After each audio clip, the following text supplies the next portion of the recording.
Hey, what's up? Bill Allen from Seven Figure Flipping again. And I did a video on this Paycheck Protection Program. And what I wanted to do, I did it yesterday on Thursday afternoon at like 4 o'clock in the afternoon Central Time. And even on like last night at midnight, it was obsolete because of a bunch of changes that we found and that came out and different things like that. So I wanted to give this kind of like quick update on it. So I just got all my paperwork together. I put it all in my application and put it into my small. I got a regional bank here in Nashville that I use. Shout out to Jimmy Moncrief and Pinnacle Bank, Pinnacle Financial Partners here in Nashville there and Chattanooga. They're awesome.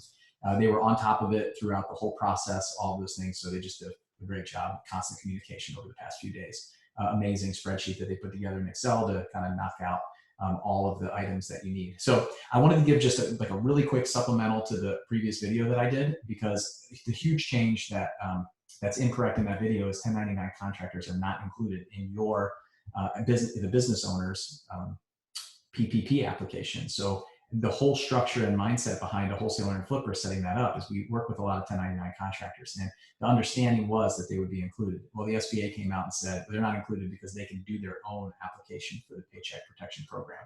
So think about that. If you've got some 1099 contractors that work with you and pretty like strictly work with you, or you have paid a bunch of commission to them, and they're going out and getting the Paycheck Protection Program, and work with them on what those 8 weeks look like. Because if you're still paying them and they're getting supplemented for their 8 weeks for the work that they're doing off the 1099 that you gave them, talk to them and think about that a little bit. The big thing that I want to talk about is I had a lot of wholesalers and flippers ask me today, so if I can't, if I don't have any W-2 contractors, then what should I do? And the answer is, like, do you pay self-employment tax? Are you a sole proprietor? Are you a is it a pass-through entity? What does your business look like? And are you paying yourself? Are you making money? And are you paying self-employment tax on it? As if so, then if you might be the only person in your business that makes money, and that's okay. You can fill out the Paycheck Protection Program for yourself, and then work through that. And it might be a much smaller check than you're expecting, but the other good thing that came out of all this is that it appears that the Paycheck Protection Program and the disaster loan, the EIDL or EIDL loan, you can take both of them. So now if you get the $10,000 advance, the hardship, the immediate $10,000 payment from the EIDL loan, then that's going to roll up into your Paycheck Protection Program when you get it. So you can't get like both of those forgiven. And the EIDL stuff does have to be used towards payroll, and what I liked for most flippers and potentially wholesalers is long-term debt payments. So there's a laundry list of things in the EIDL loan. I'm going to be doing a follow-up video on that one, as well as some of the family leave, sick leave, all that stuff. I'm going to dig into each of those documents next. I just wanted to get all this information out for the PPP because this one is kind of urgent. It opened today.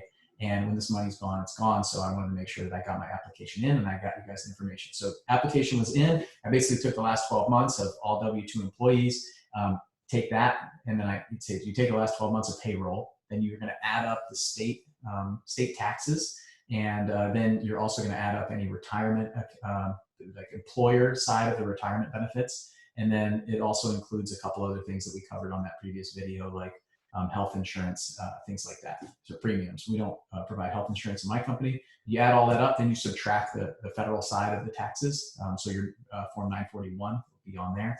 And then you divide that by 12, and that's your monthly.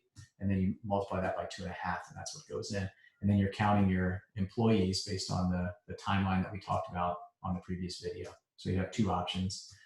Obviously 2020 option and 2019 option. So go back and watch the other video, but that's the big bomb that dropped on most of us as real estate investors was the 1099 contractors. I was really excited about that. It took my Paycheck Protection Program maximum loan amount from about $280,000 down to about $88,000 in my company. So big blow to us, but we're working out some ways and some plans to get through that a little bit with some of the contractors that we work with and things. So I'm helping a lot of them fill out their own application and submit it on April 10th. So remember the contractors and the sole proprietors on April 10th. The businesses right now April 3rd. So that's the update. I hope that helps you guys. I'm going to be doing some more of these with the EIDL loan, and then also the family leave, sick leave, stuff like that for the business. Also, there's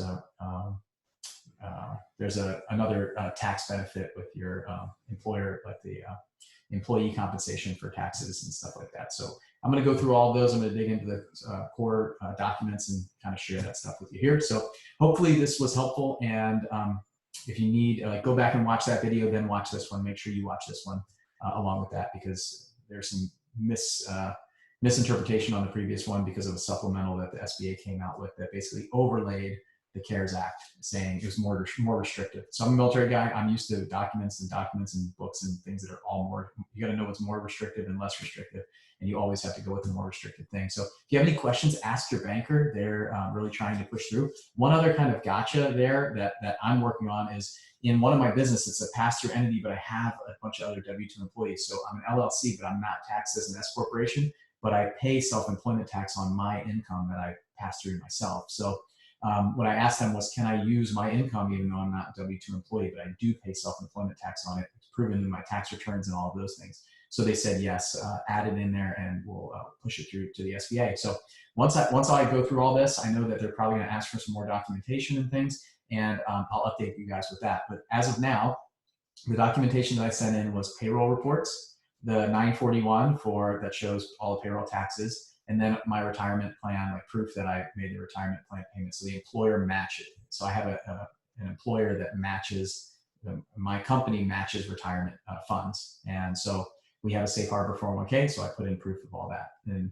that's all I submitted so far along with the application. And I also had to set an addendum that says that or an appendix that says that I also own multiple companies and then what those companies are. So that's what I've sent in so far. I'll let you guys know how it goes. Hopefully you guys are following along. If you want to find out any more about what we do, you can go to sevenfigureflipping.com and check us out. So thanks for watching. Hopefully this is helpful. If it is, let me know in the comments. If you guys have any questions, comment down below, and we can help you. I'll help answer some of those questions. I've been answering them all day for a lot of our mastermind members in the 7-figure altitude and 7-figure runway group that we have. So if you guys have anything, hopefully this is helpful, and I'd love to answer some questions for mostly, I deal with real estate wholesalers, flippers, landlords, things like that, Airbnb rentals, those kind of things, some commercial deals. So, okay, bye.